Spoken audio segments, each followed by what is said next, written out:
श्रीमद्वाल्मीकि रामायण अरण्य कांड अध्याय 74।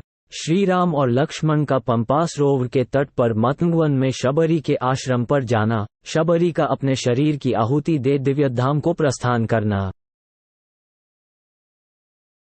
तदनंतर राजकुमार श्रीराम और लक्ष्मण कबंध के बताए हुए पंपा सरोवर के मार्ग का आश्रय ले पश्चिम दिशा की ओर चल दिए। दोनों भाई श्रीराम और लक्ष्मण पर्वतों पर फैले हुए बहुत से वृक्षों को, जो फूल, फल और मधु से संपन्न थे, देखते हुए सुग्रीव से मिलने के लिए आगे बढ़े। रात में एक पर्वत शिखर पर निवास करके रघुकुल का आनंद बढ़ाने वाले वे दोनों रघुवंशी बंधु पंपा सरोवर के पश्चिम तट पर जा पहुंचे। पंप नामक पुष्करिणी के पश्चिम तट पर पहुंचकर उन दोनों भाइयों ने वहां शबरी का रमणीय आश्रम देखा। उसकी शोभा निहारते हुए वे दोनों भाई बहुसंख्यक वृक्षों से घिरे हुए उस सुरम्य आश्रम पर जाकर शबरी से मिले। शबरी सिद्ध तपस्विनी थी।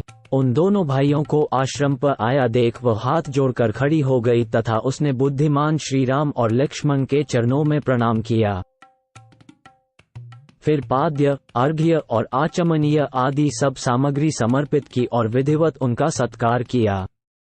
तत्पश्चात श्री रामचंद्र जी उस धर्मप्रायणा तपस्विनी से बोले, तपोधने, क्या तुमने सारे विघ्नों पर विजय पाली? क्या तुम्हारी तपस्या बढ़ रही है? क्या तुमने क्रोध और आहार को काबू में कर लिया है? तुमने जिन नियमों को स्वीकार किया है वे निभ तो जाते हैं न? तुम्हारे मन में सुख और शांति है न? चारुभाषिनी, तुमने जो गुरुजनों की सेवा की है वह पूर्ण रूप से सफल हो गई है न?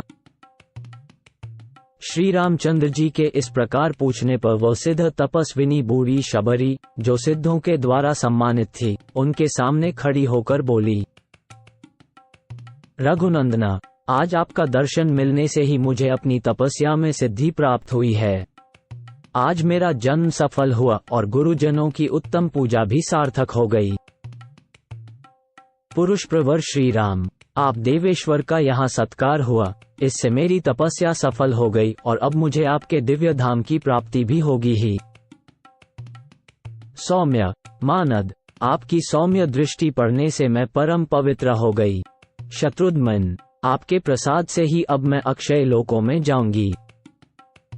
जब आप चित्रकूट पर्वत पर पधारे थे, उसी समय मेरे गुरुजन, जिनकी मैं सदा सेवा किया करती थी, अतुल कांतिमान विमान पर बैठकर यहाँ से दिव्य लोक को चले गए। उन धर्मज्ञ महाभाग महर्षियों ने जाते समय मुझसे कहा था कि तेरे इस परम पवित्र आश्रम पर श्री रामचंद्र जी पधारेंगे और लक्ष्मण के साथ तेरे अतिथि होंगे। तुम उनका यथावत सत्कार करना। उनका दर्शन करके तू श्रेष्ठ एवं अक्षय लोकों में जाएगी।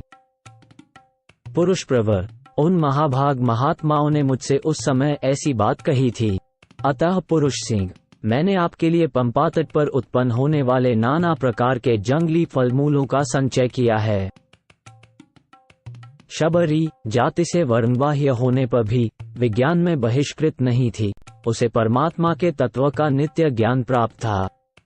उसकी पूर्वोक्त बातें सुनकर धर्मात्मा श्रीराम ने उससे कहा, तपोधने, मैंने कबंध के मुख से तुम्हारे महात्मा गुरुजनों का यथार्थ प्रभाव सुना है। यदि तुम स्वीकार करो तो मैं उनके उस प्रभाव को प्रत्यक्ष देखना चाहता हूँ। श्री राम के मुख से निकले हुए इस वचन को सुनकर शबरी ने उन दोनों भाइयों को उस महान वन का दर्शन कराते हुए कहा, रघुनंदना, मेघों की घटा के समान श्याम और नाना प्रकार के पशु पक्षियों से भरे हुए इस वन की ओर दृष्टिपात कीजिए। यह मतंगवन के नाम से ही विख्यात है। महातेजस्वी श्री राम, यही वे मेरे भावितात्मा, शुद्ध अंत करण वाले एवं परमात्मा चितन परायण गुरुजन निवास करते थे। इसी स्थान पर उन्होंने गायत्री मंत्र के जप से विशुद्ध हुए अपने देहरूपी पंज को मंत्रोच्चारण पूर्वक अग्नि में होम दिया था। ये प्रत्यक्षस्थली नाम वाली वेदी है, जहाँ मेरे द्वारा भली भांति पूजित हुए वे महर्षि वृद्धावस्था के कारण श्रम से कांपते हुए हाथों द्वारा देवताओं को फूलों की बलि चढ़ाया करते थे। रघुवंश शिरोमणे, देखिए, उनकी तपस्या के प्रभाव से आज भी यह वेदी अपने तेज के द्वारा संपूर्ण दिशाओं को प्रकाशित कर रही है। इस समय भी इसकी प्रभा अतुलनीय है।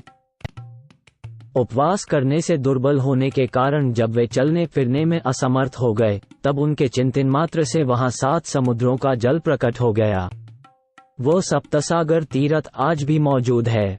उसमें 7 समुद्रों के जल मिले हुए हैं, उसे चलकर देखिए। रघुनंदना, उसमें स्नान करके उन्होंने वृक्षों पर जो वल्कल वस्त्र फैला दिए थे, वे इस प्रदेश में अब तक सूखे नहीं हैं। देवताओं की पूजा करते हुए मेरे गुरुजनों ने कमलों के साथ अन्य फूलों की जो मालाएं बनाई थी, वे आज भी मुरझाई नहीं हैं। भगवान, आपने सारा वन देख लिया और यहाँ के संबंध में जो बातें सुनने योग्य थी, वे भी सुन ली। अब मैं आपकी आज्ञा लेकर इस देह का परित्याग करना चाहती हूँ। जिनका यह आश्रम है और जिनके चरणों की मैं दासी रही हूँ, उन्हीं पवित्र आत्मा महर्षियों के समीप अब मैं जाना चाहती हूँ। शबरी के धर्मयुक्त वचन सुनकर लक्ष्मण सहित श्रीराम को अनुपम प्रसन्नता प्राप्त हुई। उनके मुंह से निकल पड़ा, आश्चर्य है। तदनंतर श्रीराम ने कठोर व्रत का पालन करने वाली शबरी से कहा, भद्रे, तुमने मेरा बड़ा सत्कार किया। अब तुम अपनी इच्छा के अनुसार आनंद पूर्वक अभीष्ट लोकों की यात्रा करो। श्री रामचंद्र जी के इस प्रकार आज्ञा देने पर मस्तक पर जटा और शरीर पर चीर एवं काला मृग चर्म धारण करने वाली शबरी ने अपने को आग में होम कर प्रज्वलित अग्नि के समान तेजस्वी शरीर प्राप्त किया। वह दिव्य वस्त्र, दिव्य आभूषण, दिव्य फूलों की माला और दिव्य अनुलेपन धारण किए बड़ी मनोहर दिखाई देने लगी तथा सुदाम पर्वत पर प्रकट होने वाली बिजली के समान उस प्रदेश को प्रकाशित करती हुई स्वर्ग, साकेत, लोककों ही चली गई। 32-34 उसने अपने चित्त को एकाग्र करके उस पुण्य धाम की यात्रा की, जहां उसके वे गुरुजन पुण्यात्मा महर्षि विहार करते थे।